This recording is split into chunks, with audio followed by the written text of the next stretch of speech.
Hello and welcome to Lavnish Sir की class. This is Directorate of Education GNCT of Delhi's worksheet number 33, and it is only for class 8 students. It has taken from the subject mathematics, and we will learn and understand the topic word problems of cube root in this worksheet. So students, आज की इस worksheet में हम cube root की word problem को समझने वाले हैं. वर्ड प्रॉब्लम मतलब जब वर्ड्स में कोई हमें क्वेश्चंस दे रखे होते हैं, उनको पहले उस इंफॉर्मेशन को ध्यान से पढ़ना होता है और फिर सॉल्व करना होता है. हालांकि सॉल्व करने का तरीका तो वही है, लेकिन एक चीज़ होती है कि बस नंबर्स दे दिए और उसको सॉल्व करना है, लेकिन यहाँ पर कोई ना कोई सिचुएशन दे रखी होती है, फिर उसको पढ़ के सॉल्व करना होता है. So without wasting our time, let's start and understand with me. Here are two situations given. First situation is Priya's class. Priya, today our team has won mental maths competition at the regional level. प्रिया ने कहा आज हमारी team ने mental maths competition regional level पर जीता. I gave correct answer, मैंने सभी answer सही दिए. That is the double the number of correct answers given by Savita, and mega had given 3 times correct answers given by Savita. तो उसने बताया प्रिया ने कि मैंने सविता से डबल आंसर करेक्ट दिए, जितने उसने दिए मैंने उससे डबल टाइम्स दिए, और मेघा ने उससे 3 times ज्यादा सही आंसर किए. The product of the correct answers of the 3 of us is 162. हम तीनों ने जितने आंसर दिए अगर हम उनको मल्टीप्लाई करें, प्रोडक्ट निकालें, तो वो आता है 162. Now think yourself. अब सोचिए जरा ध्यान से, how many numbers of the questions answered correctly by all of us, कि हम तीनों ने कुल मिलाकर कितने क्वेश्चंस सही किए और सही हमने उत्तर दिया. सो अब जो हमें देखो, ऐसे क्वेश्चंस में सबसे पहले इस इंफॉर्मेशन को कम से कम 1-2 बार ध्यान से पढ़ा करो. पहले तो जो दिया होता है, गिवन होता है क्वेश्चन में, हमें वो लिखना होता है. लेकिन हमें क्वेश्चन में ये दे रखा है कि प्रिया ने कहा कि मैंने सविता से दुगने आंसर सही दिए, डबल आंसर सही दिए. तो अगर हमें सविता के ही नहीं मालूम तो प्रिया के कैसे मालूम होंगे? तो क्या करेंगे, let suppose Savita gave the correct answer P. मान लो उसने पी आंसर सही दिए. Priya had given the correct answer, उससे डबल टाइम्स दिए थे, तो वो हो जाएंगे 2 मल्टीप्लाई बाय पी यानी 2p. मेघा ने 3 टाइम्स करेक्ट आंसर दिए थे, तो वो उसने दिए होंगे 3p. अब अकॉर्डिंग टू क्वेश्चन यानी ATQ का मतलब अकॉर्डिंग टू क्वेश्चन, तीनों का प्रोडक्ट निकाल लिया. p multiply by 2p multiply by 3p is equal to था 162. अब इन तीनों को मल्टीप्लाई किया तो आंसर आएगा 6, 2 3 द 6, 2 3 द 6, और p multiply by the p cube, 6p cube बोलते हैं ना इसको, इज इक्वल टू 162. अब p क्यूब की वैल्यू निकालेंगे तो ये 6 सामने जाएगा, डिवाइड हो जाएगा और डिवाइड में चला जाएगा. तो अब हमें 162 बाय 6 करना है, तो जिसका आंसर आपका 27 आएगा. और इसको कई बच्चे पूछते हैं कैसे आया, तो इसको आप डिवाइड करके देखेंगे कि क्या आंसर यही आ रहा है. 6 2 12, क्योंकि 12 पे ही जाएगा, 4 बचे, ऊपर से उतारा 2, 6 7 42, यस 27 इज आंसर. अब हमें क्या करना है, अगर p cube is equal to 27 है तो p की वैल्यू क्या आ जाएगी, क्यूब रूट ऑफ 27. और क्यूब रूट कैसे निकालते हैं मैंने पहले भी बताया हुआ है, आपको 27 के फैक्टर करने होंगे. फैक्टर्स तो आपको याद है ना कैसे करते हैं. ये 2 पे तो जाएगा नहीं, 3 पे ही जाएगा. 9 3 27, ये भी 3 पे जाएगा, 3 3 9, ये भी 3 पे जाएगा, 1 3 3. तो इसलिए यहाँ पर ये जो तीनों आए इनको यहाँ पर मल्टीप्लाई करके लिखना है, या तो 27 लिखो या ऐसे लिखो, बात एक ही है. क्यूब रूट में हमेशा हम 3 का ग्रुप बनाते हैं और उनमें से एक नंबर बाहर निकाल लेते हैं. एक नंबर बाहर निकाला तो ये आया 3, यानी p की वैल्यू आ गई 3. तो सविता ने आंसर दिए थे, सही आंसर दिए 3. प्रिया ने उससे डबल दिए थे तो 2p था, तो यानी 2 multiply by 3 is equal to 6 answer सही दिए. और मेघा ने करेक्ट आंसर दिए थे 3 टाइम्स, तो मतलब 3 multiply by 3 is equal to 9 answer उसने करेक्ट दिए थे. और इन तीनों को आप मल्टीप्लाई करके देखोगे ना तो 162 ही आएगा. Now let's move on the second condition. Riya's class. Riya, दीदी, today we all decided to donate some amount of money to the Prime Minister Relief Fund to help the people suffering from Corona. दीदी, आज हमने ये decide किया कि हम prime minister relief fund में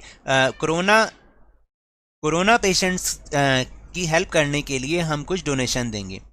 as much as amount of money I donated, the same number of the children in my class donated, and the same amount as me as and the same number of classes in my school donated the same amount as the children of my class, and thus the total of rupees 3375 collected. यानी मैंने जितने रुपए donation में दिए, जितने रुपए दिए उतने ही बच्चों ने, जितने रुपए दिए उतने ही बच्चों ने मेरी क्लास के उतने रुपए डोनेट किए. तो यानी जितने बच्चे और मैंने जितने रुपए दिए वो दोनों क्या हो गए, इक्वल हो गए, याद रखना. और जितने मैंने रुपए दिए थे, जितने बच्चों ने वो रुपए दिए थे डोनेशन में दिए थे, उतनी ही क्लासेस ने भी डोनेशन की, और तीनों को मिला के 3375 रुपीज कलेक्ट हुए. Now tell me how many rupees I donated and how many children in my class donated money and how many classes in my school donate rupees. यानी मैंने कितने दिए, मेरी क्लास के कितने बच्चों ने दिए और मेरे स्कूल की कितनी क्लासों ने दिए. तीनों सेम थे, याद रहेगा ना. तो लेट्स हम सपोज कर लेते हैं लेट रिया डोनेटेड मनी, क्योंकि दे तो रखी नहीं, हमने सोचा आर, उसने रुपए दिए, आर रुपए दिए. तो नंबर ऑफ चिल्ड्रन जो उसकी क्लास के उन्होंने डोनेट किए, उन्होंने भी आर किए क्योंकि वो सेम था. और number of classes donated money, उन्होंने वो भी नंबर सेम था तो उसको भी हमने आर मान लिया. तो अकॉर्डिंग टू द क्वेश्चन तीनों का प्रोडक्ट निकालेंगे, वो आ जाएगा 3375. तो अब आर गुना r multiply by r multiply by r, ये हो गया आर क्यूब और इक्वल्स टू 3375. अब आर क्यूब अगर ये है तो आर की वैल्यू इसकी क्यूब रूट बन जाएगी. तो क्यूब रूट में आप इसके फैक्टर करोगे, फैक्टर थोड़े से ज़्यादा लंबे हो जाएंगे, आप करके देखना. तो उसके फैक्टर्स यही आएंगे 3 multiply by 3, 5 multiply by 5, 5 multiply by 5 multiply by 5. अब क्या करोगे, इसमें से एक 3 बाहर निकाला और इसमें से एक 5 बाहर निकाला, वो आ गया 15. तो 15 रुपीज़ तो रिया ने डोनेट किए, उसकी क्लास के 15 बच्चों ने ही 15 रुपीज़ दिए और उसके स्कूल की 15 क्लासेस ने ही उतने रुपीज़ डोनेट किए. अब आपको समझ में आया. Now will move on practice questions. Question number 1 is if the volume of a cubical chalk box is 1728 cubic centimeters, then what is the length, width and height of the chalk. तो याद रखना chalk box कैसा है, cubicle है, that means cube है, तो हमें cube वाला ही इसमें फॉर्मूला लगाना पड़ेगा. So let's see the solution. तो देखिए volume of a cubical chalk box क्या है, वो दे रखा है हमें 1728 centimetre cube. In a cube length is equal to breadth या विड्थ भी कह सकते हो आप इसको, विड्थ एक ही बात है, और इज इक्वल टू हाइट, यानी तीनों सेम होती हैं क्यूब में, याद है ना आपको. तो हमने लेट सपोज लेंथ हमने मान ली x.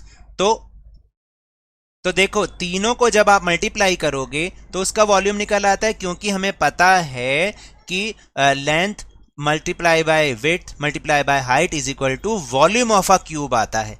तो तीनों अगर सेम है तो तीनों की वैल्यू हमने लिख दी, और वॉल्यूम ऑफ क्यूब हमें पहले ही दे रखा है. तो ये तो हो जाएगा x cube is equal to 1728 centimetre cube. अगर एक्स क्यूब की वैल्यू ये है तो एक्स की वैल्यू इसका क्यूब रूट होगी 1728 का. आपने क्या करना है, इसके फैक्टर्स निकालने हैं. तो फैक्टर्स जब निकालोगे तो पहले 2 पर ही डिवाइड होगा, जब तक 2 से होता है तब तक हम 2 से करते हैं.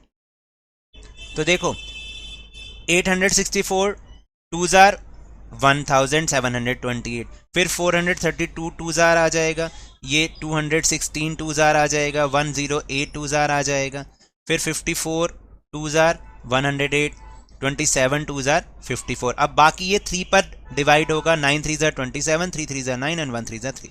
अब इसके फैक्टर्स को आपने यहाँ पे लिख दिया, ऐसे ऐसे और ऐसे लिख दिया फैक्टर्स को. अब मैंने बताया था कि 3 का ग्रुप बनाना है और एक नंबर बाहर निकालना है. तो इससे तो निकाला ये वाला 2, इससे निकाला ये वाला 2, इससे निकल गया ये वाला 3, बन गया 2 2 jar 4 and 4 3 jar 12 centimetre.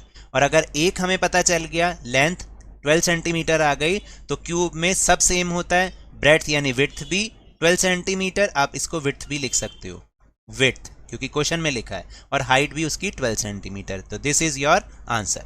Now second question. Mahesh planted twice as many trees as Deepak planted in the plantation ceremony and Sunil planted trees 4 times from Deepak. देखिए महेश ने क्या, भाई दीपक ने, इसमें हम सीधा समझे, दीपक ने जितने प्लांटेशन सेरेमनी में ट्रीज को किया, लगाया, ट्रीज को प्लांट किया, महेश ने उससे ट्वाइस किए यानी दुगने किए, और सुनील ने उससे 4 टाइम्स किए.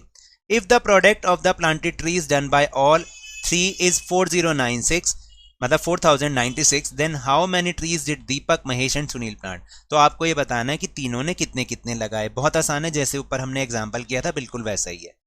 तो देखो पहले जो क्वेश्चन में लिखा होता है ना वही लिखते हैं हम. जैसे let Deepak planted trees in the plantation ceremony, suppose x tree उसने लगाए, एक्स लगाए.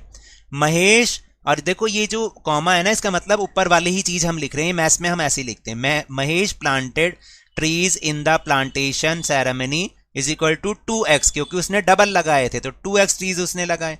सुनील ने क्या किया, 4x ट्रीज लगाए क्योंकि उसने 4 टाइम्स लगाए थे. ठीक है, तो अकॉर्डिंग टू द क्वेश्चन इन तीनों का प्रोडक्ट क्या बना, 4096 ट्रीज. अब इनको आपने आगे सॉल्व करना है. 2 4 8 and x multiply by x is equal to x cube. तो ये बन गया 8x cube is equal to 4096. फिर x क्यूब की वैल्यू निकालने के लिए इसको हम सामने ले जाएंगे, डिवाइड का बन जाएगा, और इसको जब हम डिवाइड करेंगे, आप डिवाइड करके देखेंगे, 8 5 40, 8 1 8 और 8 2 16, तो 512 आंसर आ जाएगा. अब x cube is equal to 512, तो x की वैल्यू क्यूब रूट ऑफ 512. तो क्यूब रूट निकालने के लिए 5 जो भी नंबर होता है उसको हमें फैक्टर करने होते हैं. तो आप पहले इसको 2 से डिवाइड करके देखा करो, फिर 3 से, और फिर 4 से, इस तरीके से. तो ये पहले 2 से डिवाइड हो रहा है, 256 2 128 2 64 2 32 2 16 2 8 2 4 2 2 2 एंड 1 2, सारे 2 पर ही डिवाइड हो गए. जब तक 1 ना आ जाए तब तक हमें करके देखना होता है.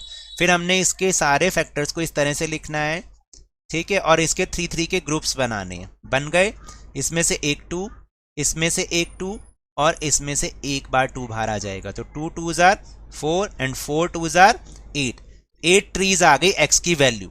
तो दीपक ने प्लांट किए थे 8 ट्रीज, महेश ने किए थे 2x, इसका मतलब 2 मल्टीप्लाई बाय 8 16 ट्रीज.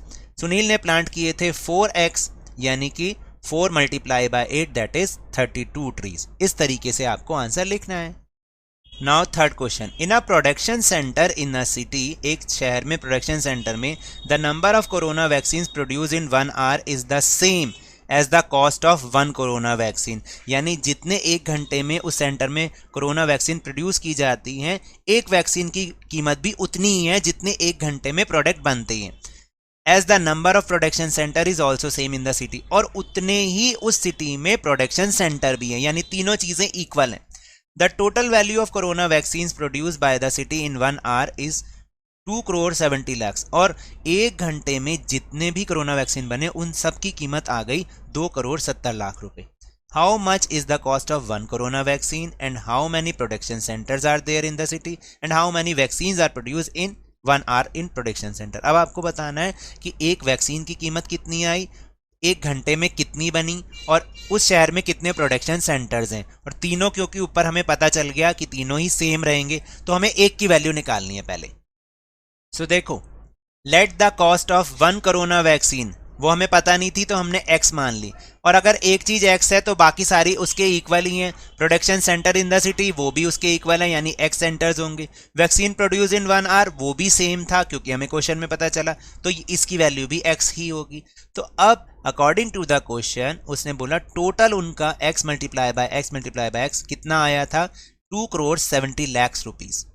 अब इसको आगे सॉल्व करोगे तो ये एक्स क्यूब बन जाएगा, x मल्टीप्लाई बाय एक्स मतलब एक्स क्यूब, और 2 करोड़ 70 लाख को आपने नंबर्स में लिखना है. अगर एक्स क्यूब की वैल्यू ये है तो x की वैल्यू इसका क्यूब रूट बन जाएगी, जो मैंने यहाँ पर लिख दिया है.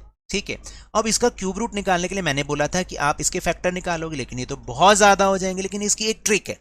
क्या ट्रिक है, हमें पता है कि 27 का क्यूब रूट 3 होता है, ये तो पता है ना. बाकी आप इन 3 जीरो के 2 जोड़े बना दोगे, तो 3 जीरो में से एक जीरो बाहर आ गया, 3 जीरो में से एक जीरो बाहर आ गया, तो अपने आप ये बहुत इजी, मैंने कैलकुलेट भी नहीं किया, और क्यूब रूट 300 आ जाएगा 2 करोड़ 70 लाख का. बहुत आसान है. तो अगर x की वैल्यू 300 आ गई, बहुत आसान हो गया. तो कॉस्ट ऑफ 1 कोरोना वैक्सीन कितना आया, 300 रुपीज। प्रोडक्शन सेंटर भी उस सिटी में कितने हैं, 300। और वैक्सीन प्रोड्यूस इन 1 आवर, यानी 1 घंटे में वैक्सीन कितनी बनती है, 300।